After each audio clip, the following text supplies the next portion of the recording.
Hey everybody, it's Mr. Wilson. Today we're going to talk about how to produce a news piece.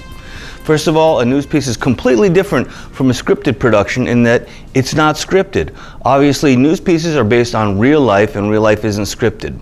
So therefore, you're only going to need one piece of pre-production. That's it, the news piece pre-production sheet. Since you only have this one sheet, you need to make sure that you do it completely and well. You need to fill out the back and you need to make sure it is completely filled out and done well, because this is part of your grade, your pre-production. Now with the scripted production, it's script, storyboard, all of that stuff. For this, it's only this, so it needs to be done really well.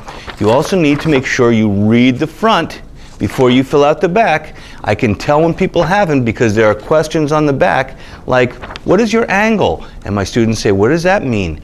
The answer is on the front. Okay, so you need to make sure you read this. There are requirements, instructions, and concepts that you need to know before doing your news piece. In fact, the first time you do a news piece, you'll obviously read it. The second, third, fourth times you'll do news pieces, you should skim it to make sure you remember everything. Now, the fat P of the news piece.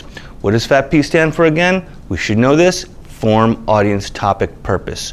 Whenever you communicate to an audience in whatever form, you need to think about form, audience, topic, purpose. So what are our form, audience, topic, purpose in the case of the news piece? Your audience obviously is the school. It's also me, but since this is a more realistic project, it's going out to the entire school, or hopefully it will.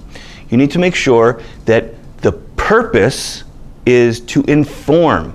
Now with our ad PSAs, the main purpose is to persuade, but the news pieces, the main purpose is to inform. We're not trying to persuade anyone necessarily with our news piece.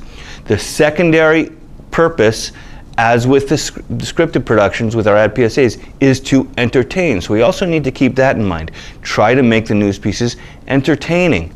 Now your topic. Your topic is whatever your news piece is about, obviously. Any interesting, exciting, unusual event happening here at Tacoma Park or in the greater community abroad in Tacoma Park is good for a news piece. So the more realistic your news piece is, the more real life it is. If you think about having a news piece about something outside the school building but within our community, that would be a great idea. For example, the rec center, something happening at the rec center, the Tacoma Park Farmers Market, the Tacoma Park Folk Festival. There are lots of folk festivals and things like that happening in our community. The downtown Silver Spring ice rink opening up for the season would be another. Anything going on in the outside general community would be a great idea also. But really, the main place for you to get your topics for your news pieces is Wake Up Tacoma. Every single Wake Up Tacoma announcement is a potential news piece. The Difference Makers is holding a Pennies for Patients news piece. There's going to be a We Will Rock You Club concert news piece. Every single Wake Up Tacoma announcement is a potential news piece. So if you're thinking about topics, just listen to Wake Up Tacoma. Now, what's the form or the format? It's a news piece. It's going to be a short video, quite clearly. And as with any good piece of communication, there are going to be three segments: introduction, body, conclusion. Or as you would learn in a Communications 101 class, you're going to tell your audience what you're going to tell them, you're going to tell it to them, and then you're going to tell them what you told them. Your introduction is going to be what we call a stand-up of your reporter with a microphone giving the introduction in a relevant location if possible. It's important that it's a relevant location if you can, instead of just the hallway. If it's about the first day of school, stand in front of the school building. If it's about the Science Expo, stand in front of a sign for the Science Expo. So try to find a relevant location. You'll give the 5 W's, just like the first paragraph of a news piece, of a news article will have the 5 W's. Who, what, where, when, and why. Those are the basics that you're going to give in your introduction. Now your introduction and your conclusion should be shot while you're getting B-roll or interviews. I don't want students to go shoot just the stand-up introduction or conclusion just on its own. That's really a waste of time. You should do it while you're shooting B-roll or your interviews. If you don't, what you can do is do a voiceover with your introduction over what we'll call B-roll, which is pertinent images and video of the event you are covering. This would mean that you'd need enough B-roll to cover not only your interviews, but also your introduction as well. After the introduction is the body. The body of your news piece is going to be the interviews that you have collected with what we call B-roll over top of them.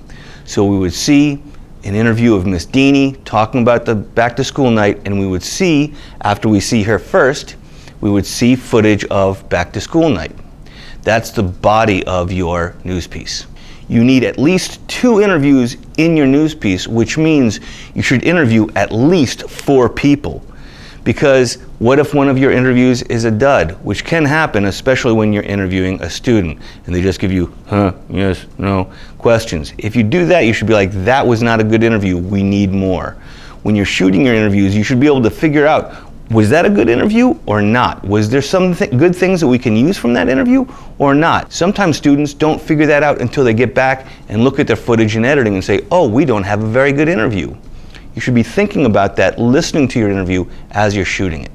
The 2 interviews should be 2 different types of people. So obviously, the news pieces in a school, one of them is usually going to be a student. The other could be a teacher, or it could be a participant of the event and an observer of the event, or a sponsor of the event. If you got 6 or 7 interviews, that wouldn't be too much. That would be great because, as I will say and as you will learn, the more options you have, the better. There's almost no such thing as too many interviews or too much B-roll. Of course, if you got 100 interviews, that would be a hard time going through all those interviews to find the best pieces. Because of course, you're not going to include the entire interview. You're going to go through your interviews and pick the best sound bites, which is a term we should be familiar with, to place in your interview. Don't just take an entire piece of interview and throw it down into your news piece. You want to take the little teeny sound bites that are the best pieces. If something's not relevant, don't include it. Again, more choices applies to B-roll. You want to get as many images as possible. When you shoot, you should think especially about insert shots. Not only longer shots of events and medium shots of people at the events, but close-ups, inserts of different items that have to do with the event. Posters, flyers, if there's a stand of something, close-ups of the things that are on the stand, a table set up at an event, close-ups of the things that are on that table. You can also use still images from the web gathered from online, or sometimes Mr. DeGasperis takes pictures of events here at Tacoma Park, and you'll almost always be able to find images that Mr. DeGasperis took. Another requirement that you will have for your second and third and beyond news pieces is, in your body you will have to have a voiceover done by a reporter giving some additional information that's not included in your interviews or your introduction. It only has to be 1 sentence long or 2, and it has to be some information that we didn't hear in your interviews or your introduction. If you have trouble coming up with ideas, you can ask Mr. Wilson. Another requirement will be that you'll have to have a montage in your news piece that is synced to the music, which means you're going to have some extra B-roll for that, because that's going to be not over interviews, not over the voiceover, just a short montage of images over the music. It only needs to be a 4-image montage. It can be longer, and it needs to be synced to the music. The last part of your news piece is, of course, the conclusion.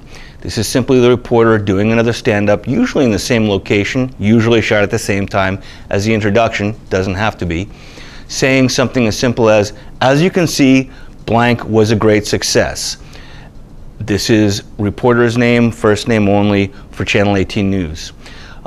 If you want to be a little bit more original, you could say something like, as you can see, the Turkey Trot continues to be a great event here at Tacoma Park for students to get out and run and have fun and show school spirit, or something a little bit more involved, which would be nice, but not necessary. But you do have to have that conclusion. The conclusion also could be done as a voiceover. Now we need to talk about your interviews. First, your interview should almost always be shot as medium close-up profiles, just like we get them in our scripted productions, with good headroom, nose room, seeing both eyes right below the chest.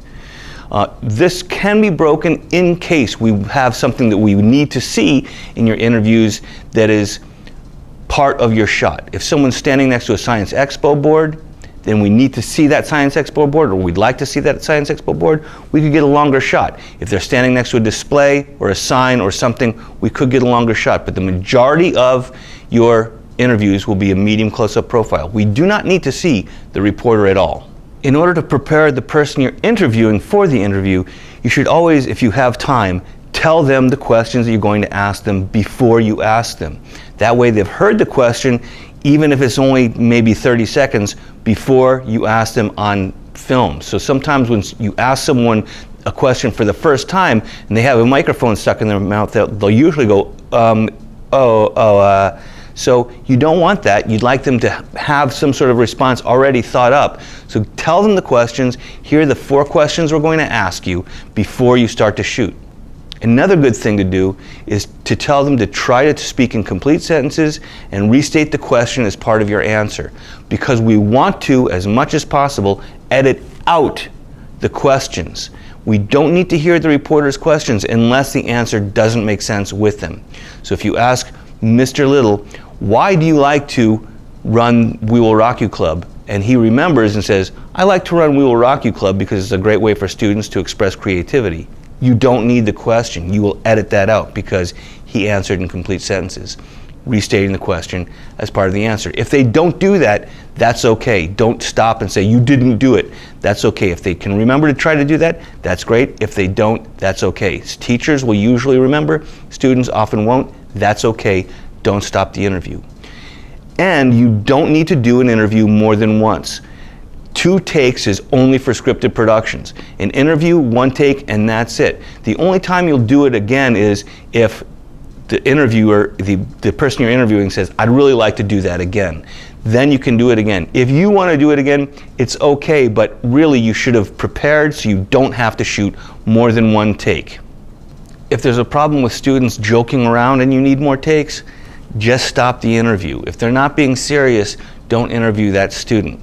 Of course, they can joke around in appropriate ways, in ways you might use in your news piece, but if they're just being completely crazy and out of hand, just stop the interview and go on to the next person. Another thing is your reporter holds the microphone.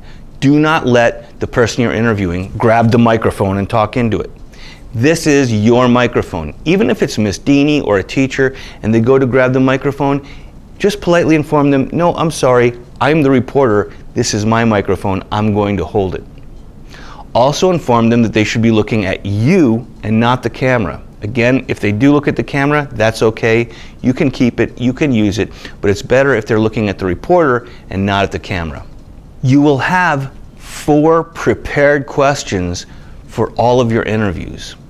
And they should be open-ended questions. In other words, questions that can't be answered by yes or no or a one-word answer. Now, a good reporter is not only going to go through question 1, question 2, question 3, question 4, that's it. A good reporter is going to listen to the answers and ask follow-up questions if they think they can find some. Oh, really? What was that like? Or tell me more about that experience. Remember, the more material you have, the better your production is going to be because you have more to choose from. So the reporter shouldn't simply only ask the 4 prepared questions, but think about follow-up questions or additional questions based on the answers that are being given. Besides the 4 prepared questions, you will always ask the same first question and last question of all of your interviews. The first question you will always ask is, can you please state and spell your first and last name? The reason we do that is so we have their first and last name for the lower third, which will appear on the screen. A lower third is something like this that says the person's name and what they do. And also because we're going to be putting them in the comment box, first and last name of everyone who appears in your video. So all of your interview people should also have their name in the comment box, first and last name. If you don't do that, you don't know their names, that's not good. You really shouldn't include them in your news piece. Now, if you know the person's first and last name, you don't need to ask if you know the spelling. If it's your friend and you know it, great. If it's someone you're not sure of the spelling, ask, okay? But it's important we ask that first question, almost always unless you know the person's first and last name spelling. The last question will be, do you have anything else to add? It's important that you always ask that question, even with students, because students 99% of the time will say, No. That's fine. They can say no. A teacher or an adult will often have additional information that they would like to share that they didn't get a chance to while you were interviewing them. If they don't, again, that's okay, but always ask that last question. Do you have anything else you'd like to add? Please make sure you ask that first question and last question for all of your interviews. Another important thing is not to handle the microphone too much. Now, if I go like this on the microphone, I'm handling a lot, you can't hear anything, right? You don't hear anything. But what I'm going to do now is plug this in so where you can hear the sound from this microphone, and you'll see that handling it is not a good thing. So now we're getting audio from this microphone, and it should sound fairly good, unless I start going like this. Now you should hear that that doesn't sound too good. And of course, you might not be handling it this much, but a lot of people will ask a question and then get the answer and go and hold and mess around with the microphone. So try only to just hold the microphone in your hand and don't handle it too much. Even the cord sometimes will, if you mess with the cord, you'll get sound from it. So don't do that. The microphone I'm using right now, by the way, is a Lav Mic, a lavalier mic, which is pinned to my chest.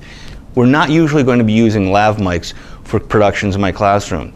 If you perhaps do a documentary, which you might if you take my class for 3 or 4 semesters, then you'd probably want to use a Lav Mic, because if you've seen a documentary, interviews usually aren't done with microphones, but people sitting in an office setting or something like that, giving their answers, and they're mic'd with a Lav Mic. But normally we're going to be using this microphone for our news pieces and the internal microphone for our scripted productions. Now, if you do a production that's outside the school, you may find yourself shooting on your own camera or perhaps on a phone. These phones are great cameras, and so if you need to do some shooting on the fly, a phone is a great option. One thing you have to remember when you're shooting on a phone is to make sure you're shooting in landscape mode. Never shoot video in portrait mode. Never.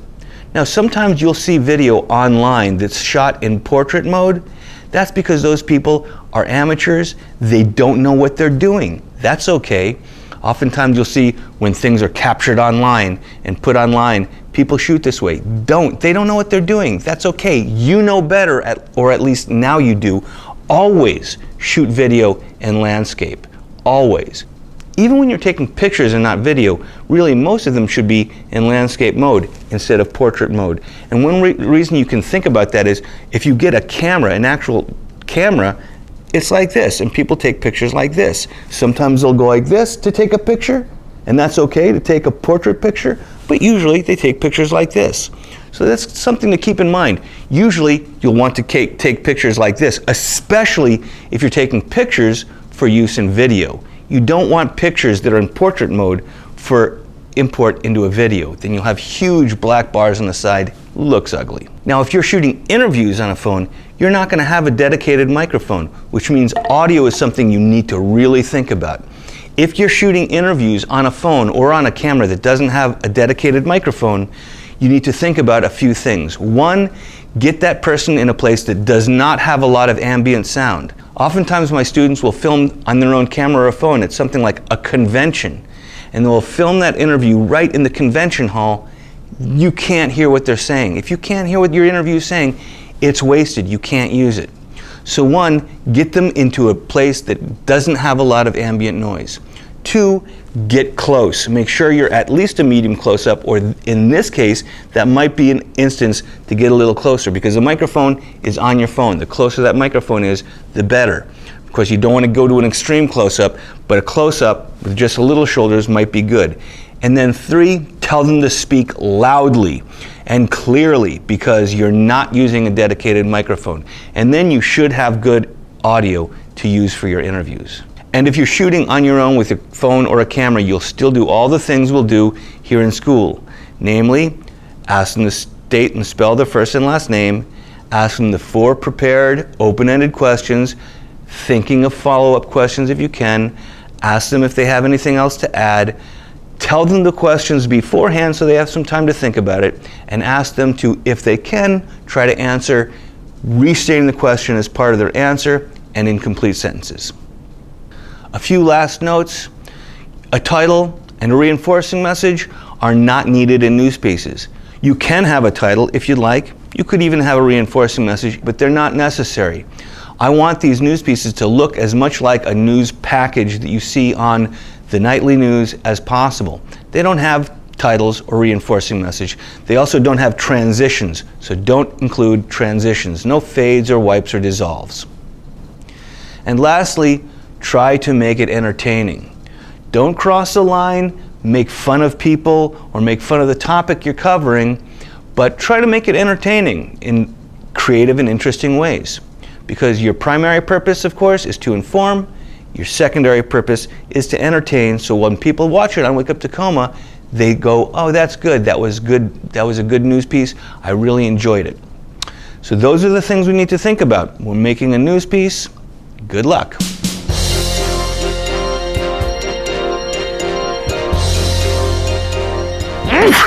Goosh.